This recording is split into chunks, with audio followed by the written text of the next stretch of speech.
Hello everyone. तो आज हम एक नए चैप्टर के साथ हैं आपके सामने, जो कि है turning tides 11th and 12th century, जिसके अंदर हम बख्तियार खलजी के बारे में, महमूद गजनी के बारे में पढ़ने वाले हैं कि किस तरीके से उन्होंने इंडिया पर कितनी बार हमले किए और उससे इंडिया पर क्या असर हुआ, इंडिया के अलग अलग पार्ट्स पर। तो बिना टाइम वेस्ट किए हम जो है चैप्टर अपना शुरू करते हैं आज। ठीक है।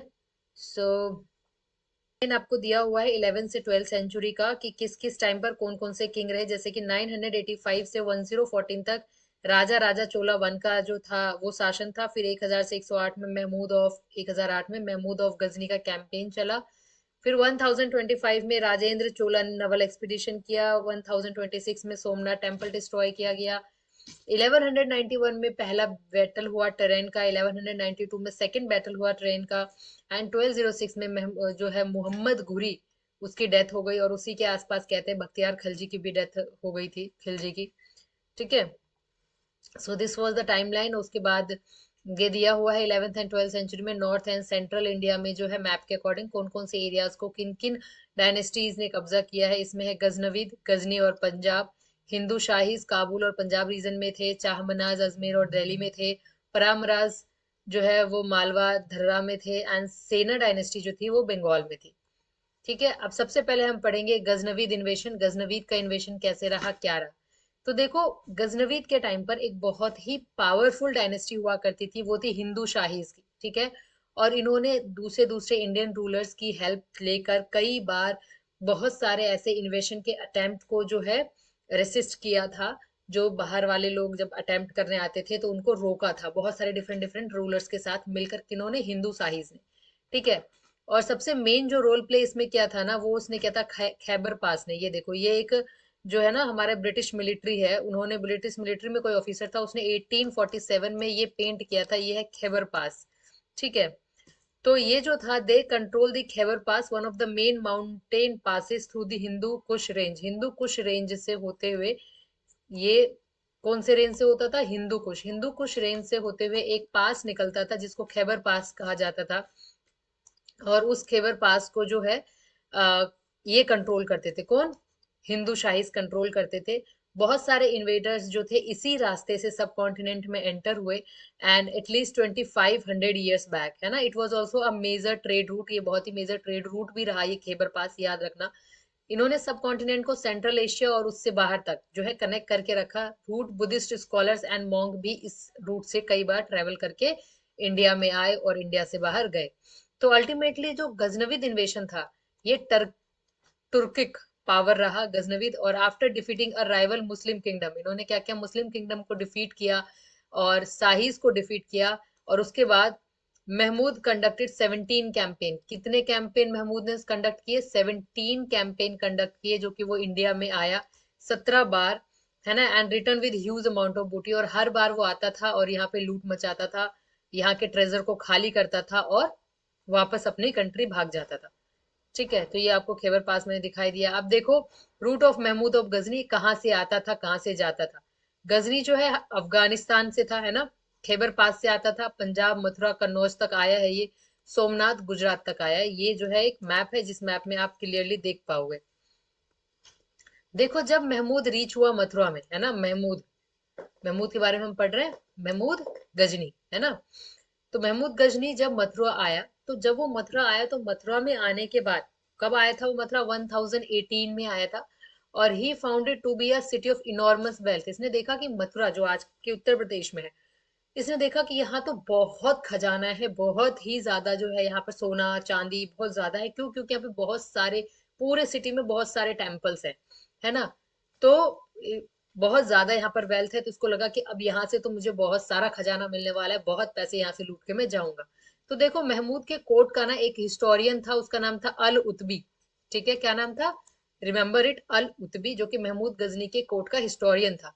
उसने ना क्रॉनिकल लिखा अपने क्रॉनिकल में, जब ये कैंपेन चल रहा था 17 टाइम्स, जब इसने कैंपेन चलाया था इंडिया को इन्वेड करने का महमूद गजनी ने, तो उस समय उसके हिस्टोरियन ने एक क्रॉनिकल लिखा। और उस क्रॉनिकल में उसने मथुरा के बारे में क्या लिखा? उसने लिखा, the pens of all writers and the pencils of all the painters would be unable to describe the temple's beauty and decoration. यानी कि सारे राइटर्स के पेन खत्म हो जाएंगे, सारे पेंटर्स के पेंसिल खत्म हो जाएंगी, लेकिन कोई भी मथुरा में जो टेम्पल्स हैं उनकी ब्यूटी को, उनके डेकोरेशन को डिस्क्राइब कर ही नहीं पाएगा, इतना खूबसूरत था वो। और उस खूबसूरती को पूरी तरीके से बर्बाद कर दिया किसने? महमूद गजनी ने। उसने डिस्ट्रॉय कर दिया, प्लंडर किया पूरे ट्रेजर को। देन प्रोसीड टू कन्नौज, वहां से लूट मार करने के बाद वो कन्नौज की तरफ गया, where he took one of the last Pratihara ruler. ठीक है, और उसको भी लूटा, वहां के भी बहुत सारे टेम्पल्स को डिस्ट्रॉय किया। कुछ साल के बाद अनदर कैंपेन उसने किया, जब जिसमें वो गुजरात गया, और वहां पर जो है लोगों के और वहां के किंग के बहुत सारे प्रयास, बहुत सारी कोशिश करने के बावजूद ये वहां पे जीत गया, सोमनाथ जो कि आज के प्रेजेंट सौराष्ट्र में है। और वहां पर जो है, वहां पर भी इसने उस पूरे सोमनाथ शिवा टेम्पल को जो है पूरी तरीके से डिस्ट्रॉय कर दिया, और यहाँ के वेल्थ को भी लूट के ले गया। और कहा जाता है कि महमूद जो है वो एक 1030 में गजनी में at the age of 58 death हो गई इसकी, क्योंकि ये क्या करता था, हर बार आता था, लूटता था, लूट मार करके वापस भग जाता था अपनी कंट्री में, है ना।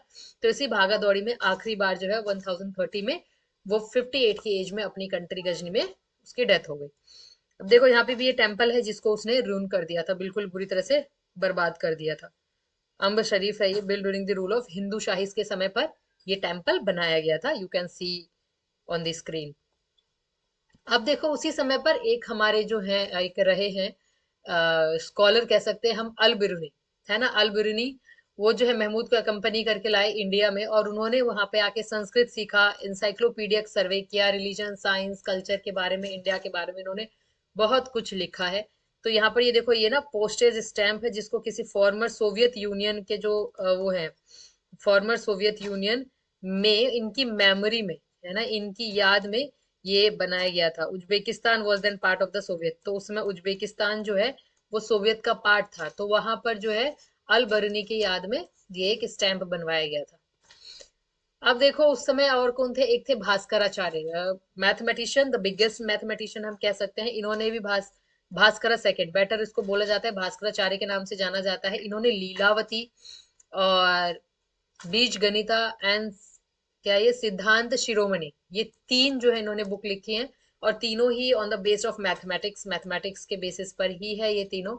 और काफी फेमस बुक्स हैं उनमें से। देखो एक 7th सेंचुरी में के मैन्यूस्क्रिप्ट्स भी इलस्ट्रेट करती है, अनदर प्रॉब्लम फ्रॉम लीलावती, जिसमें ना एक ये इमेज अजीब सी उन्होंने बनाई हुई थी कि एक पिलर है, पिलर के ऊपर पिकॉक है और पिलर के नीचे ये स्नेक है।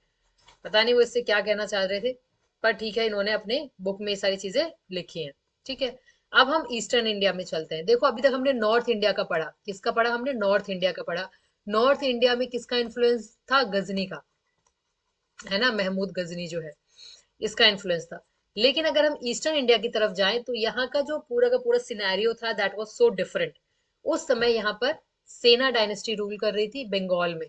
ठीक है, और ईस्टर्न गंगीज तक भी, गंगास तक भी पहुंचे उड़ीसा में। इसने पुरी में जगन्नाथ टेम्पल जो है बनाया, कोनांग सन टेम्पल बनाया, और ये जो डायनेस्टी है वहां पर उस एरिया में, ईस्टर्न एरिया में बहुत ज्यादा फ्लोरिश हुई।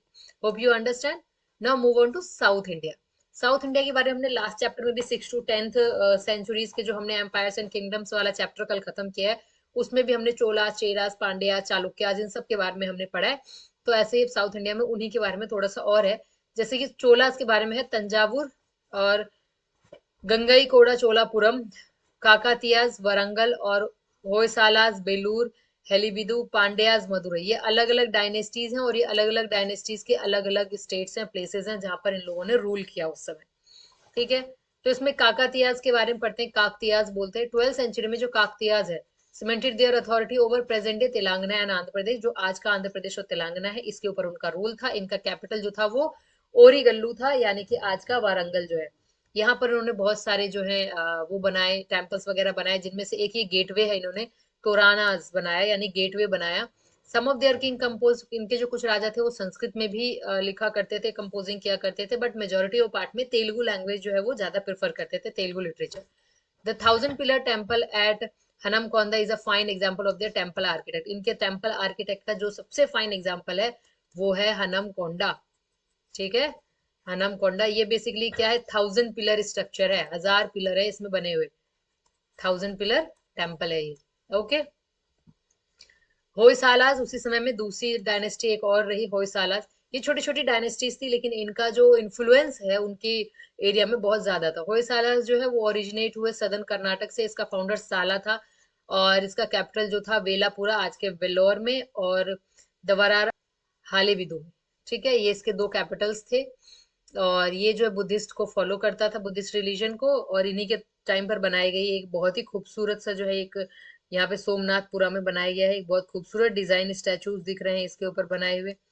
ठीक है, देखो इन सब में ना एक जो बड़ी ही इंटरेस्टिंग चीज ये है कि साउथ के जितने भी किंग्स थे ना, जितने भी राजा थे, सबने टेम्पल्स के ऊपर बहुत ज्यादा ध्यान दिया है बनाने पे। Next is the Cholas. देखो राजा राजा चोला एंड राजेंद्र चोला, इन्होंने इस अपने एम्पायर को बढ़ाया, मोन्यूमेंटल टेम्पल्स बनाए, बहुत सारे सक्सेसफुल नेवल एक्सपीडिशंस किए। चोलास के बारे में आज हम बहुत ज्यादा एक्सप्लेन करके और इसलिए भी नहीं पढ़ रहे हैं क्योंकि हमने इसके बारे में पिछली क्लास में बहुत अच्छे से पढ़ लिया है। चोला का जो अचीवमेंट रहा है टाइम टू टाइम, 985 में राजा राजा चोला इसका रूलर बना। 1014 में राजेंद्र चोला फर्स्ट जिसने थ्रोन को आगे बढ़ाया। 1025 में नवल एक्सपीडिशन हुआ साउथ ईस्ट एशिया में, और मेजोरिटी ऑफ पार्ट ये जीते। अब देखो यहाँ इनके द्वारा बनाया गया भी एक ये टेम्पल है गंगाई कोडा चोलापुरम में जो बनाया गया है, इसका ना ये टेम्पल का एंट्रेंस दिखाया गया है इसके अंदर। ठीक है, अब हम बात करते हैं घुरीद के बारे में, मोहम्मद घुरी, है ना। देखो मोहम्मद घुरी saw territorial conquest after this second battle of terrain. First battle में तो ये हार गया था, लेकिन दूसरे बैटल में ये जीत गया मोहम्मद घुरी। ठीक है, इसमें क्या था उस समय, चाहमनाज यानी चौहान्स का जो है वो रूल था। ठीक है, राजपूत डायनेस्टी थी ये, और इसका जो है पूरे राजस्थान में और इसके नेबरिंग जितने भी रीजन थे इन सब में इसी का रूल था। और इसका बड़ा बहुत ही फेमस जो किंग था इस डायनेस्टी का, वो कौन था? वो था हमारा पृथ्वीराज चौहान, है ना। तो यहाँ पे invader such as Mahmud of Ghazni ने भी कई बार इसको इन्वेड करने की कोशिश की। 12th सेंचुरी में their conquest of Delhi, Haryana, part of Punjab and Uttar Pradesh, apart from most of the Rajasthan, establish their empire with its capital at Ajayameru, today's Ajmer, आज का जो अजमेर है, इन सब एरियाज में ये थे। Prithviraj third often known today as Prithviraj Chauhan, Prithviraj तृतीय जो थे आज अक्सर उनको पृथ्वीराज चौहान बोला जाता है। बहुत सारे बैटल्स ये अपने नेबरिंग किंग्स से लड़े, जैसे कि गुजरात और मालवा में भी इन्होंने लड़ाई करी। 1191 में उन्होंने मोहम्मद घुरी को भी जो है डिफीट किया, टेरन का जो फर्स्ट वॉर ऑफ टेरन था उसमें। लेकिन ये जो मोहम्मद घुरी था ये दोबारा आया बहुत बड़ी आर्मी के साथ, और फिर से इनका क्लैश हुआ, और इस क्लैश में जो है पृथ्वीराज जो था उसको एग्जीक्यूट कर दिया गया। पृथ्वीराज चौहान जो था वो हार गया। हारने के बाद दिल्ली के ऊपर मोहम्मद घुरी का कब्जा हो गया, एंड दो ही रिटर्न टू गजनी। कब्जा हो जाने के बाद, सब कुछ होने के बाद, ये जो था मोहम्मद घुरी ये वापस चला गया कहाँ? गजनी। और वापस गजनी जाने से पहले उसने अपना जो ये पूरा का पूरा जीता हुआ एरिया था दिल्ली, वो किसको सौंप दिया? उसने अपने मिलिट्री कमांडर को दे दिया, जो उसका ट्रस्टेड मिलिट्री कमांडर था कुतुबुद्दीन ऐबक। ठीक है, किसको दे दिया? कुतुबुद्दीन ऐबक को। एंड आगे चलकर यही कुतुबुद्दीन जो है इसने दिल्ली सल्तनत का फाउंडिंग किया, फाउंडर बना दिल्ली सल्तनत का। और इसके बारे में हम नेक्स्ट क्लास में जो है 8th क्लास के जब हम एनसीईआरटी स्टार्ट करेंगे तो उसमें इसके बारे में डिटेल में हम पढ़ेंगे। ओके, अब बात आती है बख्तियार खिलजी। बख्तियार खिलजी जो है ये अपने टाइम का सबसे ही ज्यादा कहा जाता है कि बेकार खराब राजा था, जिसने इंडिया की ऐसी की तैसी कर दी थी, है ना। पूरा का पूरा डिस्ट्रॉय करके रख दिया इंडिया के सारे लिटरेचर, मैन्यूस्क्रिप्ट्स, एजुकेशन सिस्टम, हर चीज को उसने डिस्ट्रॉय किया। उसका आर्मी जो कमांडर था वो था बख्तियार खिलजी। बख्तियार खिलजी और खलजी भी हम इसको कहते हैं। किसका आर्मी कमांडर था? कुतुबुद्दीन ऐबक का। ठीक है, कुतुबुद्दीन ऐबक का कौन था ये? आर्मी कमांडर था। कौन? बख्तियार खिलजी। इसने भी कई बार ईस्टर्न इंडिया में बहुत सारे कैंपेन कंडक्ट किए 12th सेंचुरी के एंड तक। ठीक है, कि उस एरिया को अपने कब्जे में लेना है। तो बख्तियार खिलजी ने डिस्ट्रॉय कर दिया नालंदा को, विक्रमशिला को, एंड बुद्धिज्म, इंडिया में बुद्धिज्म के डिक्लाइन का कंट्रीब्यूशन भी इसी को जाता है, बख्तियार खिलजी को ही। तो मोहम्मद घुरी जो था वो 1206 में उसकी डेथ हो गई, जो अभी हमने पढ़ा मोहम्मद घुरी के बारे में, है ना। 1206 में इसको मार दिया गया था। तो सेम ईयर कहते हैं कि बख्तियार खिलजी को भी असैसिनेट कर लिया गया था, apparently by his own man, खुद ही किसी हिज ओन मैन, अपने खुद के ही किसी जान पहचान वाले ने इसको असैसिनेट कराने में दूसरे किंग की मदद की। Their territory in north India remain under the control of Mohammad generals, और उस नॉर्थ इंडिया का जो एरिया था वो रिमेन्ड इसी इन्हीं के कंट्रोल में रहा। इसके बाद आ जाता है हमारे थिंकर्स एंड सेंट्स। उस समय कुछ थिंकर्स एंड सेंट्स में दो वेरी फेमस थिंकर्स के नाम आते हैं। एक है रामानुजाचार्य, उन्होंने डेवलप किया था विश्ववेदिता वेदांता, और दूसरे थे हमारे बसवेश्वरा, इन्होंने फाइंड किया लिंगायत मूवमेंट। ठीक है, सो ये चैप्टर हमारा यहीं खत्म हो जाता है, जिसमें हमने खिलजी के बारे में पढ़ा, जिसमें हमने मोहम्मद गौरी भी बोल देते हैं लोग, इसके बारे में हमने पढ़ा।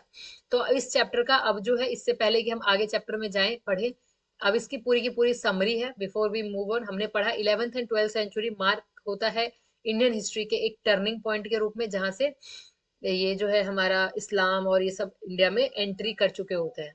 ठीक है, जैसे खिलजी है, या फिर वो हमारे मोहम्मद घुरी, ये सब बहुत इनटॉलरेंट थे for those people who are not adopting Islam और who are not giving respect to Islam. इस्लाम को जो रिस्पेक्ट नहीं देते थे, उनको ये लोग बहुत ज्यादा जो है परेशान करते थे। ठीक है, in the 11th century Mohammad of Ghazni after defeating the Hindu Shahis, अब हमने पढ़ा, हमने रिवाइज कर रहे हैं। ठीक है, we are revising it, revising the whole chapter again, कि 11th सेंचुरी में मोहम्मद गजनी ने हिंदू शाहिज को जो है क्या कर दिया, डिफीट किया। उसके बाद नॉर्थ इंडिया में बहुत सारे रेड डाले, बहुत सारा प्लंडर किया, बहुत सारे टेम्पल्स डिस्ट्रॉय किए, और बहुत सारे प्रिजनर्स को अपने साथ भगा के ले गया।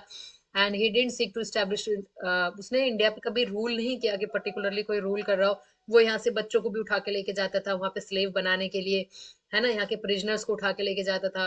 मतलब हर वो चीज जो उसको लगता था कि उसके फायदे में है, वो सारी चीजें इंडिया से लेके चला जाता था, whether it is human being और एनी वेल्थ और ट्रेजर। ठीक है, 12th सेंचुरी में मोहम्मद घुरी की एंट्री होती है। उसने दिल्ली को कनकर कर लिया, large part of Gangetic plain को कनकर कर लिया, all the way of Bengal, बहुत सारा डिस्ट्रक्शन किया। इंपॉर्टेंट सेंटर ऑफ लर्निंग जो था हमारा, उसको भी पूरी तरीके से बर्बाद कर दिया। नालंदा विश्वविद्यालय जिसे कहते हैं, उसको पूरी तरीके से जलाकर रख दिया। उस समय एक ट्रैवलर, चाइनीज ट्रैवलर थे, वो भी इंडिया आए। उन्होंने देखा कि 90% तो खत्म हो चुका है नालंदा, थोड़े बहुत परसेंटेज नालंदा की कुछ बुक्स वगैरह बची हुई थी, तो उस चीज को भी उन्होंने अपनी बुक में लिखा। Still large part of northern India and all of the South India remain outside of the hold of Turkic invader। यानी ये टर्किक इन्वेडिंग तो हुआ, बाहर से इन्वेड इन लोगों ने किया, लेकिन स्टिल अभी भी साउथ और नॉर्थ के बहुत से ऐसे पार्ट थे जो इनके इन्वेडन से अछूते थे। ठीक है, powerful kingdoms often waged war against each other, though alliances were not uncommon। अक्सर इनकी लड़ाइयाँ होती रहती थी, और लड़ाइयों को जीतने के लिए ये दूसरे दूसरे किंग्स के साथ अलायंसेस बनाते थे, एंड देन तीसरे किंग को हराते थे। तीसरे किंग से हारने के बाद जिसके साथ अलायंस बनाए, फिर उसी के साथ लड़ते थे, फिर उसको हराने के लिए फिर किसी और के साथ अलायंस करते थे। यही सारा जो है चलता रहता था। तो internal external trade, art, architecture, monumental architecture continue to thrive. Element of Indian culture travelled abroad, especially to South East Asia and China.